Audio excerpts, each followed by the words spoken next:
여러분 지난 3일간 평안하셨습니까? 우리 오늘도 신앙 고백하심으로 하나님 앞에 수요 예배 드리겠습니다. 같이 신앙 고백합니다. 전능하사 천지를 만드신 하나님 아버지를 내가 믿사오며 그 외아들 우리 주 예수 그리스도를 믿사오니 이는 성령으로 잉태하사 동정녀 마리아에게 나시고 본디오 빌라도에게 고난을 받으사 십자가에 못 박혀 죽으시고 장사한 지 사흘 만에 죽은 자 가운데서 다시 살아나시며 하늘에 오르사 전능하신 하나님 우편에 앉아 계시다가 저리로서 산자와 죽은 자를 심판하러 오시리라. 성령을 믿사오며 거룩한 공회와 성도가 서로 교통하는 것과 죄를 사하여 주시는 것과 몸이 다시 사는 것과 영원히 사는 것을 믿사옵나이다. 아멘. 네, 이 시간 우리 같이 하나님을 찬송하겠습니다.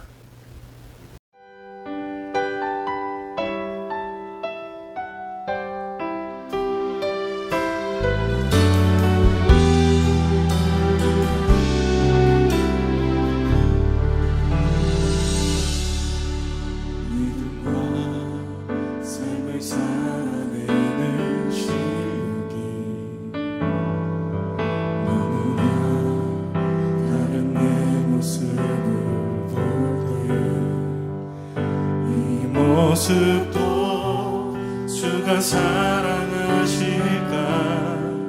자신 없는 내 모습 그저 주님 앞에 있네. 나 같은 자도 사랑하여 주시고 한 번도 나를 떠나지 않으셨네.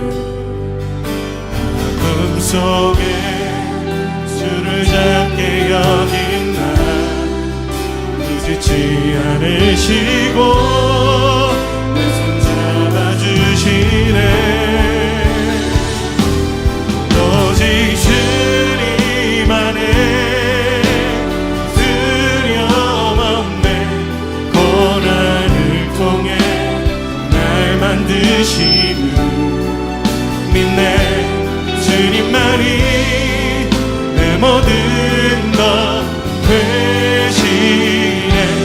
주의 강한 손 날 붙드시네. 오직 주님 안에 소망인데 내 삶을 통해 영광 받으시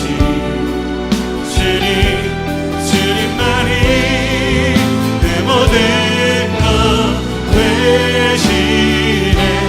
주의 선하심 나 노래하네.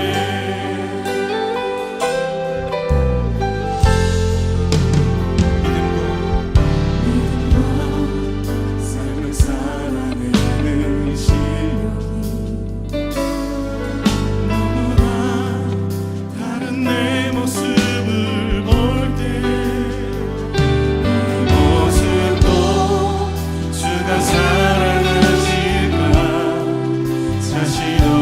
내 모습 그저 주님 앞에 있네. 나 같은 자도 사랑하여 주시고 한 번도 나를 떠나지 않으셨네. 아픔 속에 주를 작게 여긴 나 꾸짖지 않으시고 내 손 잡아주시네. 오직 주님 안에 두려움 없네. 고난을 통해 날 만드심을 믿네. 주님만이 내 모든 것 되시네. 주의 강한 손 날 붙드시네. 오직 주님 안에 소망 있네. 내 삶을 통해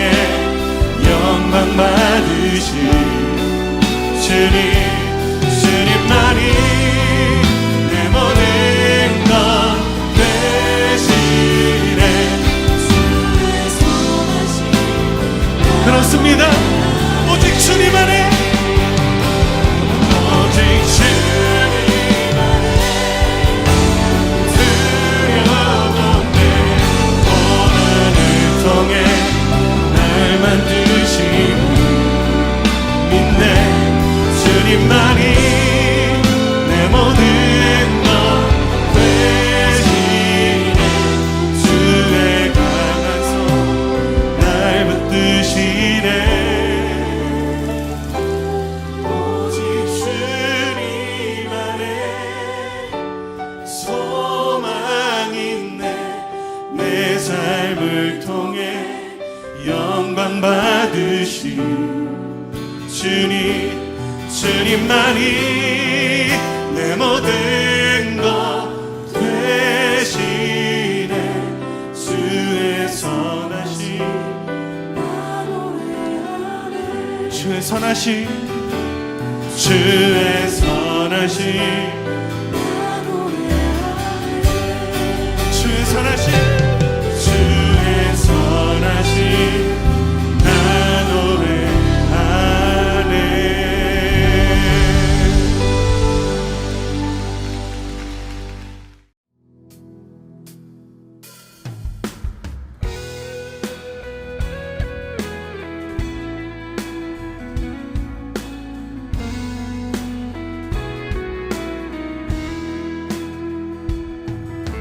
죄짐 맡은 우리 구주 어찌 좋은 친구인지 걱정 근심 무거운지 우리 주께 맡기세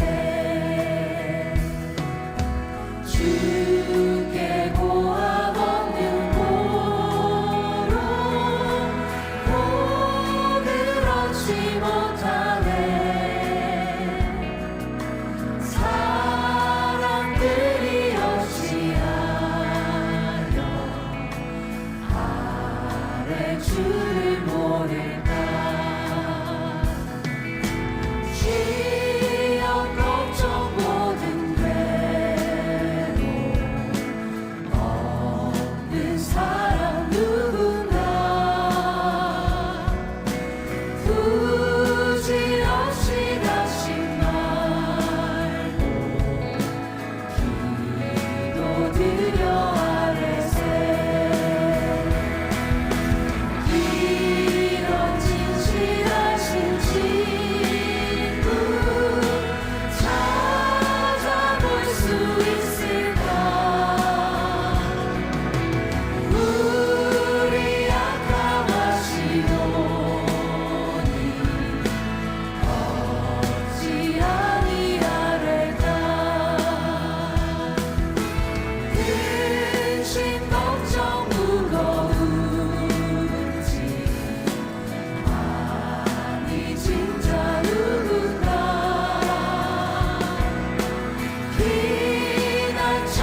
너희는 하나님을 너희는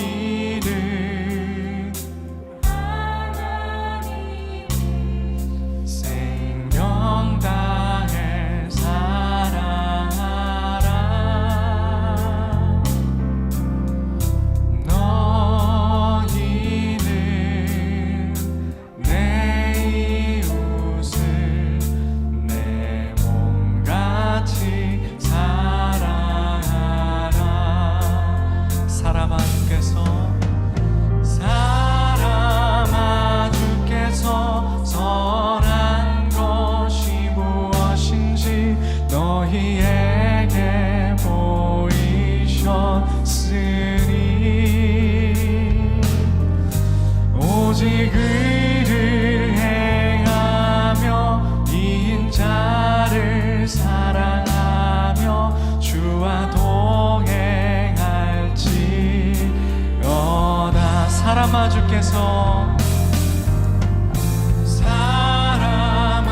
주께서 선한 것이 무엇인지 너희에게 보이셨으니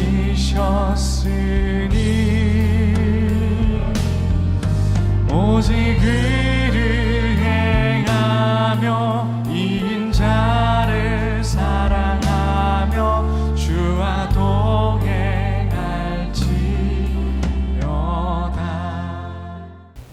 이제 예배를 위해서 같이 기도합니다. 옆에 기도 제목 보시면서 같이 기도하겠습니다.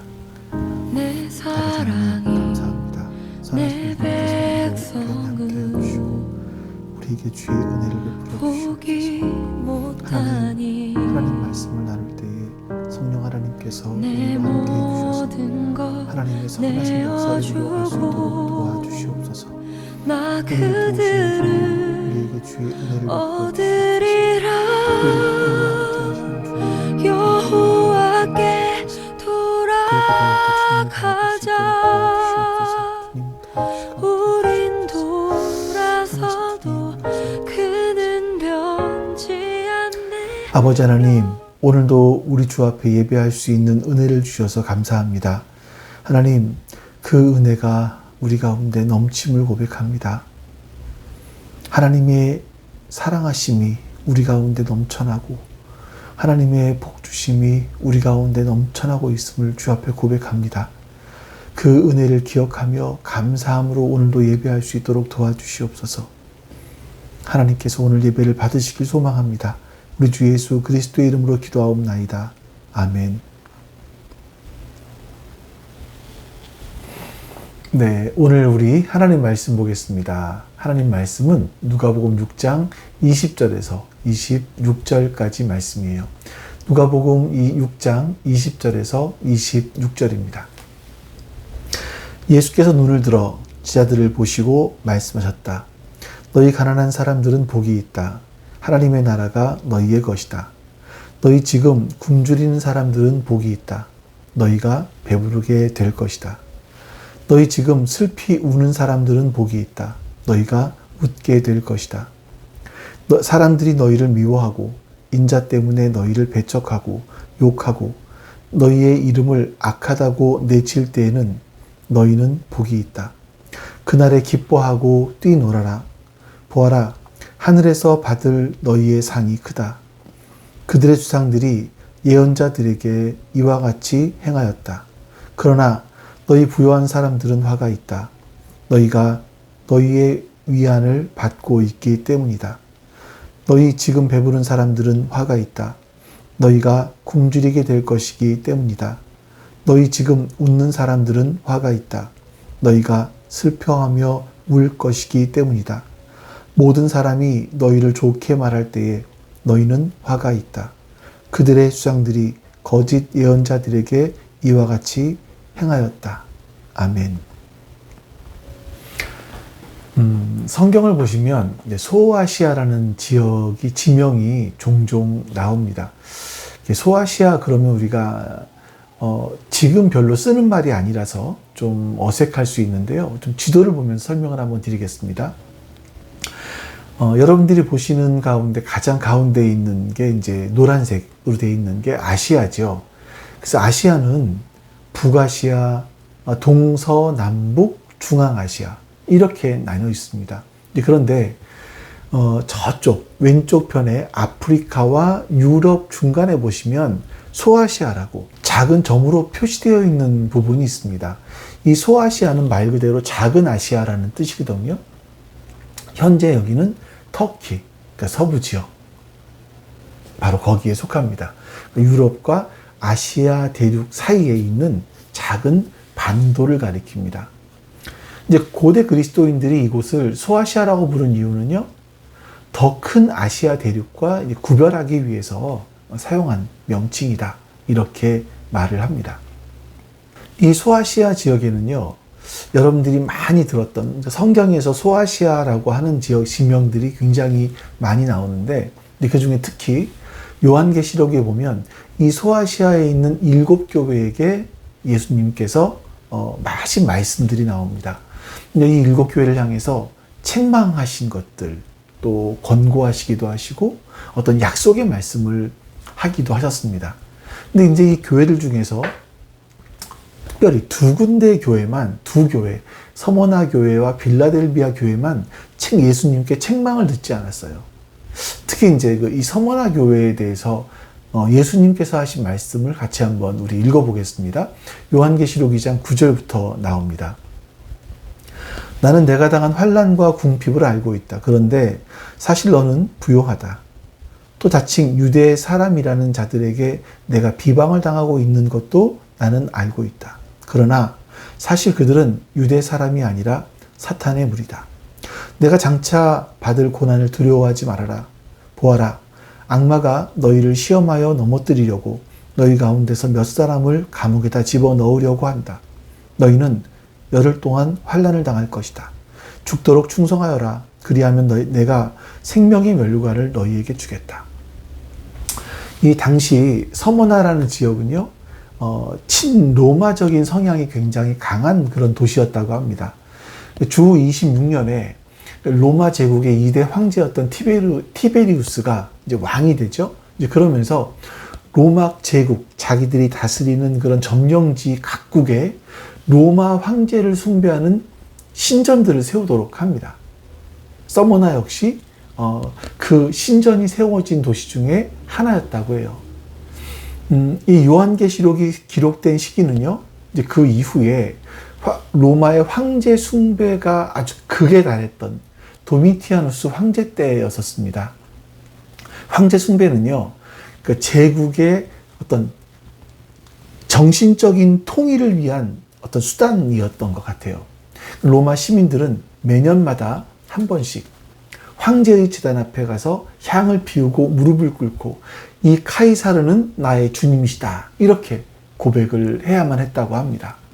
이렇게 하면서 이제 그들은 종교적인 의무를 수행했다라는 그런 증서를 하나 받아요. 이 증서를 가진 사람들은 자유롭게 자기들이 믿는 신에게 가서 신을 섬길 수 있었다고 합니다. 하지만 이 의식을 거부한 사람들은요, 로마 정부에 대한 반역자로 낙인 찍혔대요. 모든 로마의 시민들은 예외 없이 이 제사에 참여하고 증서를 받아야만 했던 거죠. 근데 그리스도인들은요, 황제를 자신들의 신이다, 주님이다라고 고백할 수가 없었던 겁니다. 그들에게는요, 예수 그리스도 이외에 다른 인간, 또 다른 신이 자신의 주님이라고 인정할 수 없었던 거예요. 나에게 영원한 생명을 주신 그분만이, 나를 위해 십자가에 피 흘려 죽으시고 부활하신 그분만이 나의 주님이시지, 로마의 황제가 나의 주님은 아니다, 이렇게 고백했던 거죠. 그렇기 때문에 이 고대 로마의 속국이었던 서머나 같은 도시에서 이 그리스도인으로 살아간다는 건 굉장히 위험한 일이었고요, 굉장히 고난을 많이 받는 일이었었습니다. 그러니까 이거는 사람들에게 또 정부에게 반역자로 낙인 찍히는 일이었고, 때로는 자신의 생명을 다른 사람에게 맡기는 것과 같은 그런 일들이었었습니다. 근데 예수님은 서머나 교회를 향해서 너희가 받는 환난을 알고 있다, 너희의 궁핍함을 알고 있다, 이렇게 말씀하신 거죠. 자, 여기서 환난이라는 거 뭐냐면 뭐 단순하게 어려움을 겪는 거 이런 걸 말하는 게 아니라요. 그러니까 사방에서 밀려오는 막 압박, 이 시련 이런 것들을 말합니다. 로마 여신 숭배, 황제 숭배 이런 것들을 막 강요해요. 유대교를 신봉하는 사람들은 이 사람들을 밀고 합니다. 이단들이라고 해서. 그래서 박해가 있었고요. 이런 고난들이 서머나 교회 성도들을 에워싸고 점점 그들을 옥죄어오고 있었던 겁니다. 주님은 너희들이 지금 겪고 있는 이 환난의 상태를, 이 상황을 내가 깊이 알고 있다. 이렇게 말씀하셔요. 또 예수님께서는요, 너희의 궁핍함을 알고 있다 라고 말씀하시는데, 이게 이 궁핍하다라는 얘기가요, 단순하게 뭐 상대적 빈곤 이런 걸 말하는 것이 아니라 절대적 빈곤 상태를 말하고 있는 거예요. 이거는 내가 살기 위해서 누군가에게 구걸을 해야 될 정도의 아주 극심한 가난을 의미합니다. 근데 이제 이 서머나라는 곳은요, 항구 도시예요. 그렇기 때문에 돈이 많았습니다. 화려한 신전도 있었고 도서관도 있었고 공연장도 있을 정도로 그들은 아주 굉장히 풍요로운 삶을 살고 있었습니다. 그런데 이런 풍요로움 속에서 서머나 교회의 성도들은 극심한 가난에 시달리고 있었다라는 거죠. 아마 그들은 호화로운 주택들 사이에 있는 판잣집 같은 그런 삶을 살았던 것 같아요. 자, 서머나 교회 성도들이 이렇게 극심한 경제적인 궁핍을 겪어야 했던 이유가 여러 가지가 있었지만 두 가지만 말씀드린다면, 가장 큰 것은요, 로마 황제를 신으로 숭배하고 카이사르는 나의 주님이시다라고 경배를 하고 거기에 대한 경배를 했다라는 증명서를 받아야만 그 당시에는 경제 활동을 할 수 있었거든요. 그러니까 이때 사회 활동이 가능했었습니다. 근데 이걸 거부했잖아요. 그러면 사회활동, 경제활동을 할 수가 없었습니다. 그러다 보니까 아주 심각한 경제적인 제약을, 압박을 받을 수밖에 없었던 거죠. 그리고 서머나 교회 성도들이 아주 극심한 빈곤 생활을 했던 이유는 카이사르가 나의 주님이다 라고 고백한 대신에 그리스도가 나의 주님이시다 라고 선언했기 때문에 그들의 재산을 몰수당했을 가능성이 아주 큽니다. 그러니까 이들이, 여러분, 초대교회 성도들이요, 뭐 서머나 교회뿐만이 아니라 이 초대교회 성도들이 자신의 신앙을 지킨다는 건 굉장히 엄청난 대가를 요구하는 그런 일들이었습니다. 그런데 우리 주님께서는요, 너희가 당하고 있는 환난, 너희가 겪고 있는 가난, 궁핍, 이걸 내가 알고 있다 라고 말씀하시는 거예요. 그러면서 사실은 너희가 정말 부유한 사람들이다. 내가 후에 생명의 면류관을 너희에게 주겠다. 이렇게 말씀하고 계십니다. 자, 그런데 이 반대의 교회가 하나 있었습니다. 요한계시록에 나오는 라우디게아 교회는요, 유일하게 한 번도 칭찬을 듣지 못한 그런 교회였었습니다. 예수님은 이 라우디게아 교회를 향해서 이렇게 말씀하시죠. 3장 17절, 18절입니다. 너는 풍족하여 부족한 것이 조금도 없다고 하지만 실상 너는 내가 비참하고 불쌍하고 가난하고 눈이 멀고 벌거벗은 것을 알지 못한다. 그러므로 나는 내게 권한다. 내가 부유하게 되려거든 불에 정련한 금을 내게서 사고 내 벌거벗은 수치를 가려서 드러내지 않으려거든 흰 옷을 사서 입고 내 눈이 밝아지려거든 안약을 사서 눈에 발라라. 당시 이 라우디게아 교회는요, 이 소아시아 지역에서 가장 부유한 도시 중에 하나로 꼽혔다고 합니다. 여러 도시 중에서 아주 금융의 중심지 역할을 이 라우디게아 지역이 했던 거죠. 하지만 그들이 아무리 돈이 많았어도 이 어떤 자연재해, 여기서부터 자유롭지는 못했습니다. 주 17년에 이 소아시아 지역에 아주 강한 지진이 일어났다고 해요. 그래서 10개 도시 이상이 초토화가 되었다고 하죠. 그리고 또 주 60년경에 이 라우디게아에 큰 지진이 일어나서 큰 피해를 입었다고도 합니다. 자, 이런 재난이 일어나자 로마 정부에서 그 피해를 본 지역에 복구 지원금, 물자 지원, 세금 감면 이런 혜택을 제안했습니다. 물론 그런 혜택을 제안한 것에는 이면적인 어떤 다른 게 요구한 것들이 있었겠지만요. 근데 이 라우디게아 지역에서는요, 이 사람들은 모든 로마의 지원들을 거절했대요. 그리고 자신들이 가지고 있는 그 재산, 자신들의 돈으로 자체적으로 도시를 완전하게 복구했다고 합니다. 이건 그들이 얼마나 부를 많이 축적하고 있었는지를 보여주는 그런 예라고 볼 수 있습니다. 이들이 어떻게 부를 쌓았을까 했을 때, 이 라우디게아에 부를 가져다 준 것 중에 한 가지가 의류 산업이었었습니다. 이제 이 사진이 바로 그 당시 로마 사람들이 즐겨 입던 옷이었거든요. 그러니까 이제 민소매에 무릎까지 내려오는 헐렁한 옷.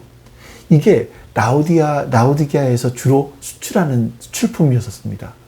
특별하게 이 라우디게아 지역에서는요, 아주 양모를 좀 많이 생산했다고 하는데, 이 라우디게아에서 있는 양모는 독특한 광택을 띠고 있는 어떤 검은 색깔 계통의 양모였다고 해요.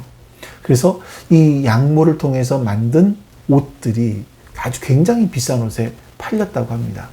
이 옷이 그리스어로 트리미타라고 하는데요. 이 트리미타라는 옷을 얼마나 많이 생산했는지 주변의 사람들이 이 라우디게아 지역을 가리켜서 트리미타의 땅이다. 그래서 트리미타리아 이렇게 부르기도 했다고 해요. 뿐만 아니라 이 라우디게아는요, 의학의 중심지이기도 했었습니다. 도시 근처에는요, 의료의 신이라고 불리는 맨이라는 신의 신전이 있을 정도였고요. 또 그리고 의학 학교가 있을 정도였다고 합니다. 여기서 대표적으로 생산되는 게 이제 귀를 치료하는 연고, 또 눈에 넣는 안약, 이런 것들이 많이 생산되고 수출이 되었다고 하는데, 이런 것들 때문에 그들은 아주 굉장히 부유한 사람들이었고, 이 라우디게아에 사는 사람들은 자신들은 부유하다, 이렇게 자부심을 갖고 살았다고 합니다. 하지만 우리 주님께서 이 라우디게아를 보는 시선은 달랐습니다. 예수님은 이 라우디게아 교회를 향해서 너희들은 5가지 사실을 깨닫지 못하고 있구나 라고 말씀하시는 거예요. 첫 번째가 뭐냐면, 너희들은 너희의 비참한 것을 알지 못한다. 이 비참하다라는 게 뭐냐면, 인생이 완전히 파탄난 것, 이런 극도의 불행, 비참한 상태, 이런 걸 말하거든요. 근데 예수님은 그들에게, 이렇게 부유하게 살고 있는 그들에게 너희가 비참한 걸 모르는구나, 너희의 인생이 파탄난 거를 모르는구나 라고 말씀하시는 거예요. 또 두 번째가 뭐냐면, 지금 너희들은 자신들이 불쌍한 걸 알지 못해. 이 불쌍하다는 건요, 어떤 사람들이 어떡하지 하는 연민의 마음을 불러 일으킬 만큼 딱하다라는 거거든요. 근데 너희들은 스스로 이렇게 불쌍한 걸 알지 못해. 사람들이 너희를 보면서 불쌍해 라고 말할 정도의 너희의 상태를 알지 못한다 라고 말씀하세요. 세 번째가 뭐냐면, 너희들은 너희 자신들이 가난하다는 걸 알지 못해 라고 말씀하시는 거예요. 이 가난은요, 앞에서 서머나 교회를 설명할 때 사용된 단어예요. 아주 절대적인 빈곤의 상태라는 거죠. 그들은, 라우디게아에 있는 교회의 성도들은 우리들은 이렇게 부유해 라고 말했지만, 사실 주님께서는 이 라우디게아 교회를 가리켜서 너희는 극도의 빈곤함이 있어. 사람들에게 구걸을 해야 할 처지야 라고 말씀하시는 거죠. 그리고 네 번째가, 너희들은 좀 눈먼 것을 알지 못하고 있어 라고 말씀하시는 거죠. 여기서 눈이 멀었다라는 건 시각 장애를 의미하는 것이 아니라 영적인 통찰력이 없다, 이런 의미일 겁니다. 그들은 진정으로 중요한 것을 진짜 보지 못하고 있는, 보지 말아야 될 것은 보고 있고 진짜 보아야 될 것은 보지 못하고 있는 그런 상태다라고 말씀하시는 거죠. 그리고 마지막으로, 너희가 벌거벗은 것을 알지 못한다, 이렇게 말씀하는 겁니다. 아까 라오디게아 교회의 자랑이, 라오디게아 지역의 자랑이 뭐라고 했습니까? 그들에게 부를 가져다 준 것이 뭐냐면 튜닉이라고 하는데, 아까 보여준 사진이 튜닉이라고 하는데요. 이게 당시 최고급 의복이었다니까요. 그러니까 현대의 관점에서 말하면 가장 고급스러운 명품 옷인 거예요. 근데 그들은 이런 옷들을 입고 살았지만 주님께서 보시기에는 너희들은 벌거벗고 있다 라고 말씀하시는 거죠. 그래서 예수님이 뭐라고 말씀하십니까? 너희들은 내게서 불로 정련된 금을 사라 이렇게 말씀하세요. 그러니까 너희가 지금 소유하고 있는 그 부는 세속적인 가치관의 산물 아니니, 인간의 끝없는 욕망, 그것의 결과 아니니, 그것이 아니라, 세속의 금이 아니라 예수님에게서 불로 정련된 금을 사야 된다. 영적인 금이겠죠. 자신들을 진짜 부유하게 할 수 있는 그런 금을 사야 된다. 그게 진짜 부요다라고 말씀하시는 겁니다. 또 예수님은 라오디게아 교회를 가리켜서 안약을 사라 말씀하세요. 그 당시 라오디게아 지역은 최고급 안약이 만들어지는 그런 곳이었다고 했잖아요. 그래서 그 안약으로 사람들의 육적인 눈을 고칠 수는 있었지만 사실 라오디게아 교회는 영적으로 눈이 멀어 있는 집단이었다는 겁니다. 더 정확하게 말하면 그들은 자신들이 영적으로 눈먼 상태라는 것을 모르고 있었다라는 거죠. 자, 여러분, 이 서머나 교회와 라오디게아 교회를 염두에 두고 한번 예수님께서 오늘 우리에게 하고 계신 말씀들을 생각해 보시죠. 예수님은 밤이 새도록 기도하신 다음에 많은 제자들을 부르시고 그 중에서 12명의 사도를 뽑으셨습니다. 근데 그리고 이 땅에 평지에 내려오셔서 평지 설교를 하십니다. 자, 본문 누가복음 6장 20절, 21절 말씀만 우리 같이 한번 읽어보도록 합니다. 예수께서 눈을 들어 제자들을 보시고 말씀하셨다. 너희 가난한 사람들은 복이 있다. 하나님의 나라가 너희의 것이다. 너희 지금 굶주리는 사람들은 복이 있다. 너희가 배부르게 될 것이다. 너희 지금 슬피 우는 사람들은 복이 있다. 너희가 웃게 될 것이다. 아멘. 자, 여기서 예수님께서 말씀하시는 이 가난한 사람, 이 가난이라는 건 아까 서머나 교회에 하신 이 절대 가난, 누군가에게 구걸을 해야 될 그런 사람들을 말하는 거죠. 누가가 마태와 다르게 마태복음에서는요, 심령이, 마음이 가난한 사람은 복이 있다라고 썼지만 누가는 직접적으로 너희 가난한 사람들은 복이 있다라고 쓴 이유가 있다고 지난번에 말씀을 드렸습니다. 마태는 유대인들을 대상으로 썼기 때문에 이 마음이 가난한 것을 말했지만 이 누가복음은요, 지금 로마 교회에 쓰는 거거든요. 그들은 로마 정부로부터 핍박을 받고 있고 정말 실제로 이런 절대 가난을 겪고 있는 사람들이었습니다. 그렇기 때문에 누가는 그들에게 너희 가난한 사람들, 너희 절대 가난한 사람들은 복이 있다라고 말씀하시는 거예요. 근데 이 말씀들을 보니까 세상의 사람들이 생각하는 복과는 전혀 다른 복의 기준을 예수님께서 말씀하고 있는 거죠. 가난한 사람, 굶주리는 사람들, 그리고 또 슬피 우는 사람, 이런 사람들이 복이 있다라고 말씀하시는 거예요. 세속적인 관점에서는 절대 복이 있는 상태가 아닙니다. 우리가 사실 사람들이 기도하면서 예수님께 구하는 것이 뭡니까? 나 가난하지 않게 해주세요. 나 배고프지 않게 해주세요. 나 슬퍼서 우는 일이 없게 해주세요. 이런 것들이 대부분 우리의 기도 아니겠습니까?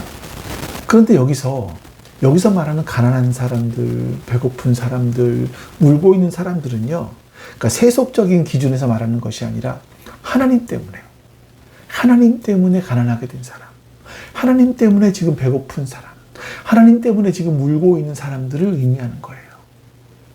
그런 사람들은요, 하나님 나라를 누리게 될 것이고 정말 배부름, 영원한 만족, 이것들을 얻게 될 것이다 라고 말씀하시는 거죠.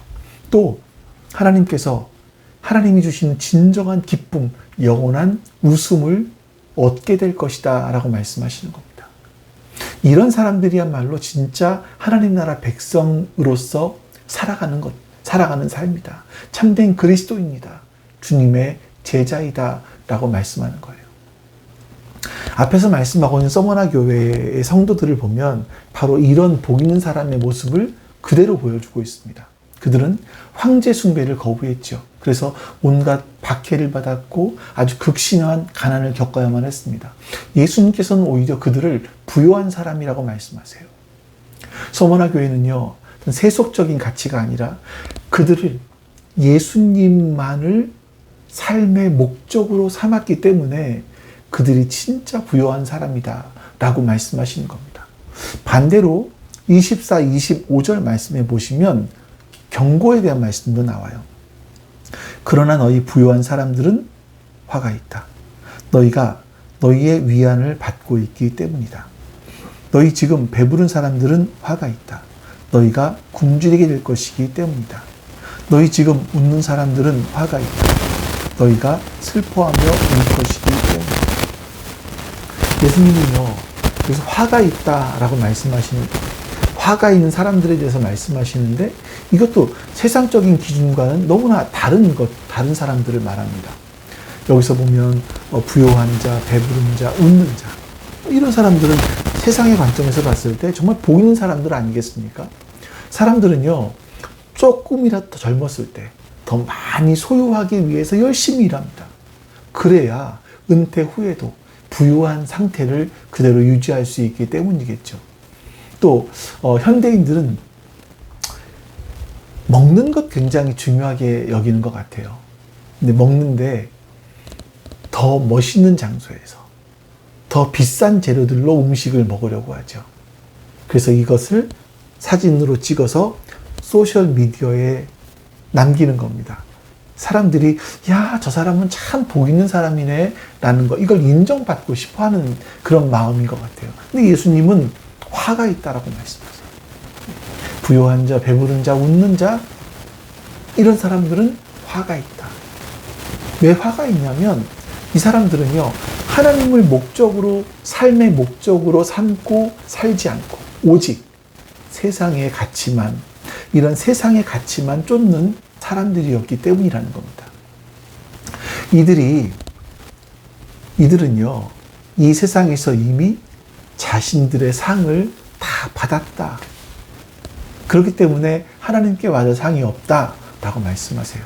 영원한 만족과 기쁨이 무엇인지 알지 못한 채 마지막 날에 나는 정말 어리석게 살았구나. 이런 영원한 후회를 하게 될 것입니다.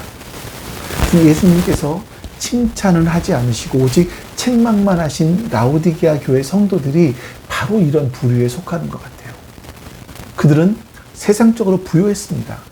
스스로 배부르다고 여겼고요. 부족함이 없이 살았습니다. 그래서 화려한 옷을 입고 서로 자랑하면서 나는 부유하다라고 하면서 웃음을 지었을 겁니다. 그러나 예수님의 시선은 달랐습니다. 예수님은 그들을 보면서 너희가 정말 가난하구나. 너희가 정말 비참하구나. 너희가 정말 슬픈 사람들이구나 라고 말씀하신 거예요. 라오디게아 교회는요, 그들을 영원히 구원하신 예수님이 아니라 세상의 가치를 추구하는 그런 삶을 살았기 때문입니다. 예수님은 복 있는 사람에 대해서 22절에서 이렇게 말씀을 하십니다. 사람들이 너희를 미워하고 인자 때문에 너희를 배척하고 욕하고 너희의 이름을 악하다고 내칠 때에는 너희는 복이 있다. 여기서 진짜 하나님의 백성이 겪게 될 4가지 상황을 말씀하시는 거예요. 첫 번째가 미움을 받는다. 이거는 어떤 적대적인, 상대방으로 하여금 적대적인 감정을 품게 되는 것을 말하고요. 두 번째가 배척을 당한다. 이 배척당한다라는 건요, 이 당시에 사람들에게 굉장히 좀 잘 와닿는 단어를 썼습니다. 이제 고대 그리스인들은요, 어떤 그 마을에 위험한 사람이 있었을 때 시민들이 비밀 투표를 합니다. 그래서 마을에서 추방을 해요. 10년간. 이제 이런 것들을 얘기하는데 이게 배척하는 거거든요. 그러니까 예수 믿는다라는 것 때문에 사람들로 하여금 추방을 당할 정도로 그런 어려운 일들을 겪을 수 있다라는 거죠. 또 세 번째와 네 번째는 욕을 듣는 것, 또 버림을 당하는 것. 네, 이렇게 네 가지를 얘기했습니다. 이건요, 세상 사람들이 그리스도인의 삶을 이해하지 못해서 아주 모욕적인 말을 하고요. 심지어는 그들을 재판에 회부하고 투옥시키는 또 극단적인 상황 가운데는 그들을 죽음에 이르게 하는 그런 상황들을 의미합니다. 서머나 교회 성도들은요, 이런 대우를 지금 받고 있었던 거죠. 하지만 예수님의 이 말씀을 여러분들 오해하시면 안 됩니다. 26절에서 이렇게 경고하세요. 모든 사람들이 너희를 좋게 말할 때에 너희는 화가 있다. 그들의 주장들이 거짓 예언자들에게 이와 같이 말하였다. 자, 이 말씀들은 모든 사람에게 욕을 듣는 것이 복이라는 뜻이 아닙니다. 오히려 모든 사람이 우리를 좋게 말한다 라고 하는 이것은요, 우리가 살아가면서 사람들에게 비유만 맞췄다, 이거예요. 예수님께 우리의 초점을 맞춘 것이 아니라 사람들에게만 비유를 맞췄다라는 거죠. 우리가 이렇게 해서는 안 된다라는 겁니다. 참된 선지자는요, 사람들에게 비유를 맞추고 사람들이 듣기 좋은 말만 전하는 것이 아니라 하나님께서 하라고 말씀하시는 그 말씀만 전해야 됐었습니다. 예레미야 선지자를 한번 대표적인 예로 들 수 있어요.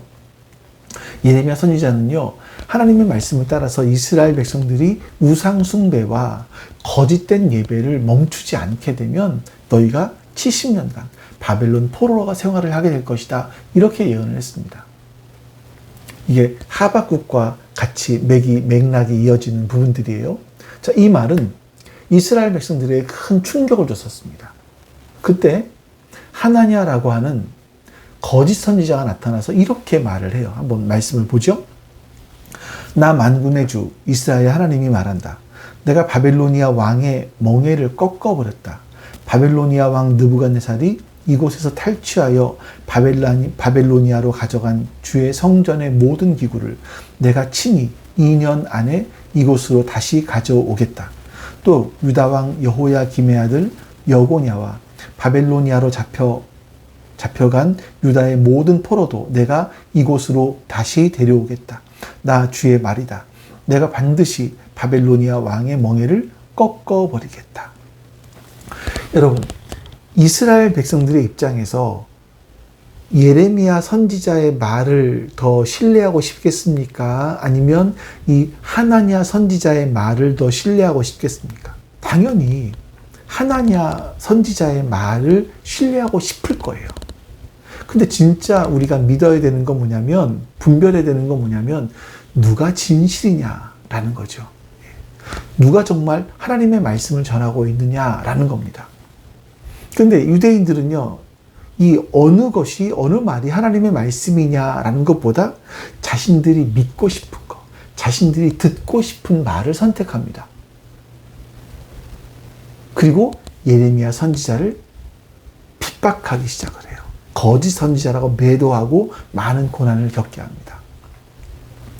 자, 결과적으로 보면 이스라엘 사람들은 2년 만에 포로로 돌아온 것이 아니라 예레미야 선지자의 말처럼 70년 포로 생활을 마치고 돌아와야만 했었죠. 많은 그리스도인들이요, 우리가 올바르게 살아가고 진실하게 살아가면 믿지 않는 사람들이 우리를 인정할 거야, 칭찬할 거야 라고 생각합니다. 물론 그럴 수 있습니다. 그러기를 바라죠. 하지만 그러지 않을 가능성도 큽니다.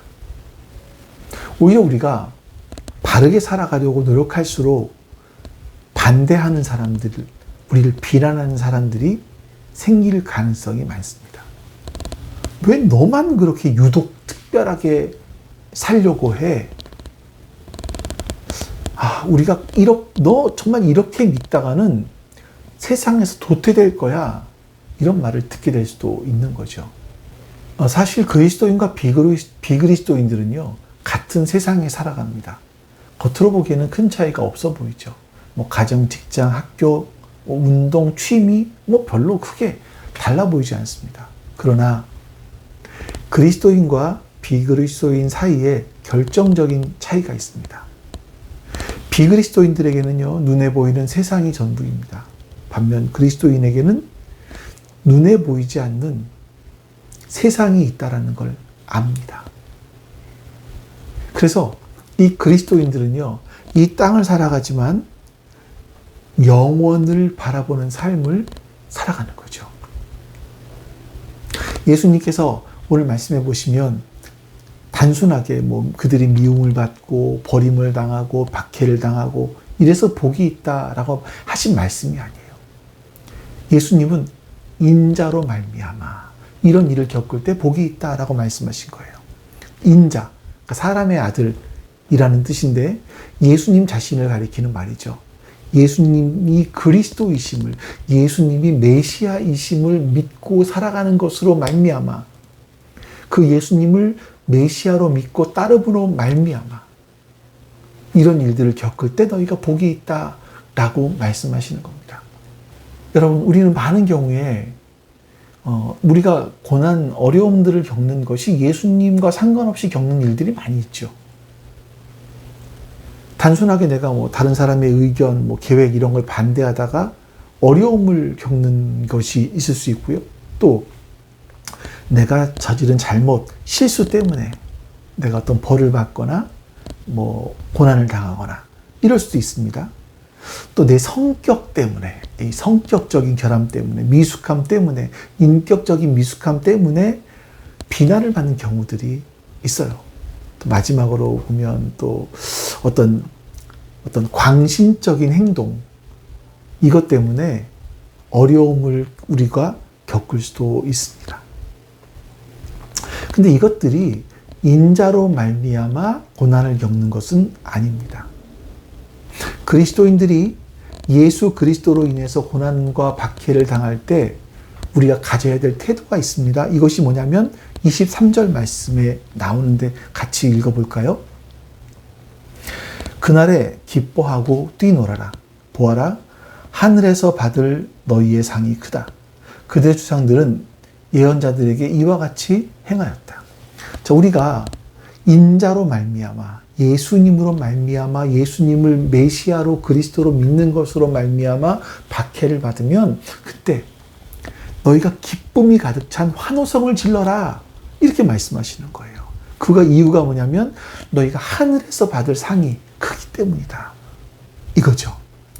만약 여러분 예수님의 말씀이 우리의 마음에 이 말씀이 우리의 마음에 잘 와닿지 않는다면 우리가 하늘에서의 상보다 이 세상에서의 상을 더 크게 생각하고 있기 때문인지도 모르겠어요.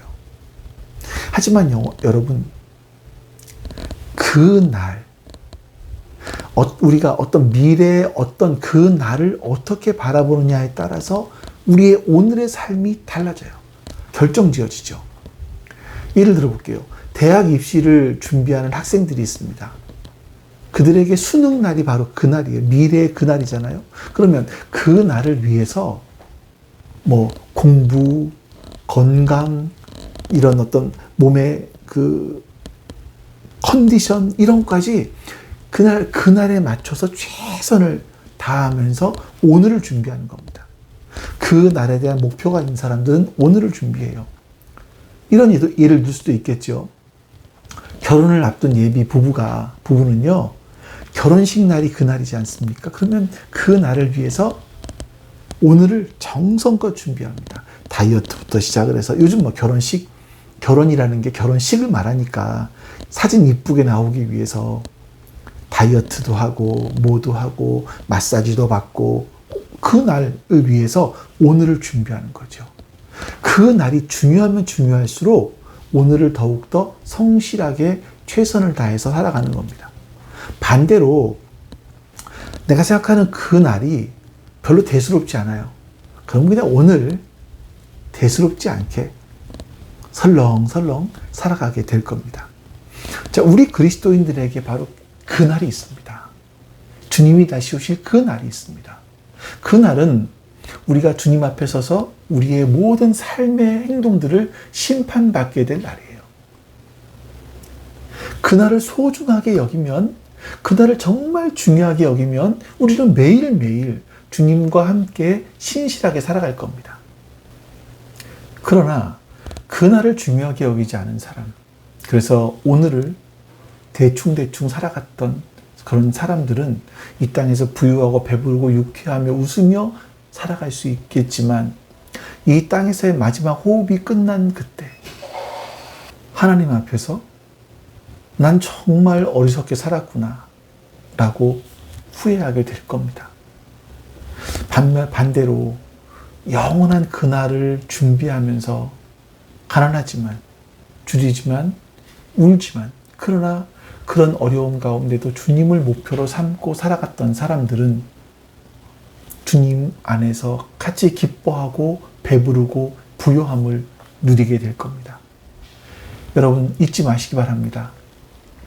우리가 눈을 들어서 주님을 우리의 삶의 목적으로 삼고 그리스도인으로서 살아갈 때, 비록 인자로 말미암아 이 땅에서 고난, 박해, 슬퍼함이 있을지라도 영원한 그날을 위해서 오늘을 신실하게 살아가는 사람들에게는 하늘에서 큰 상이 준비되어 있다는 것을 여러분 절대 잊지 마시고 오늘을 충실하게 살아가실 수 있기를 주님의 이름으로 축원합니다.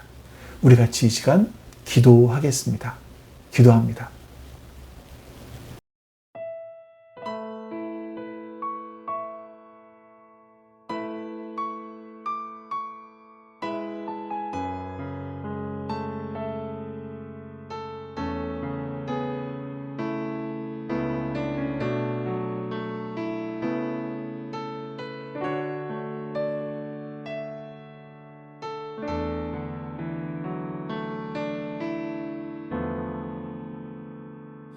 나의 백성이 다 경비하여 내게 기도하며 나의 얼굴을 구하여서 그 악한 길 떠나며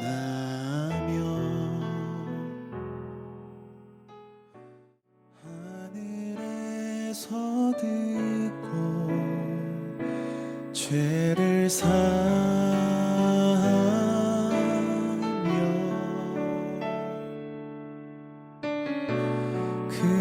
그들의 땅을 고치리라.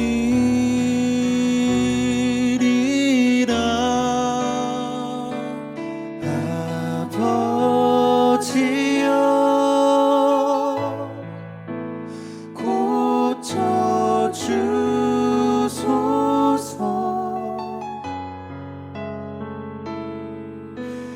이 나라 주의 것 되게 하소서.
하나님이 나의 아버지가 되어주심에 감사드립니다. 또 그 하나님께서 이 세상을 지금도 영원히 다스리고 계심에 감사드립니다. 우리가 그 날을 바라보며 오늘을 충실하게 살아갈 수 있는 이유는 바로 그 나라와 번세와 영광이 아버지의 것이기 때문입니다. 그 사실을 잊지 않고 기억하며 오늘을 충실하게 살아갈 수 있도록 복을 내려 주시옵소서. 감사드리며 우리 주 예수 그리스도의 이름으로 기도하옵나이다. 아멘. 하늘에 계신 우리 아버지여, 이름이 거룩히 여김을 받으시오며 나라가 임하시오며 뜻이 하늘에서 이루어진 것 같이 땅에서도 이루어지이다. 오늘 우리에게 일용할 양식을 주시옵고 우리가 우리에게 죄 지은 자를 사하여 준 것 같이 우리의 죄를 사하여 주시옵고 우리를 시험에 들게 하지 마시옵고 다만 악에서 구하시옵소서. 나라와 권세와 영광이 아버지께 영원히 있사옵나이다. 아멘.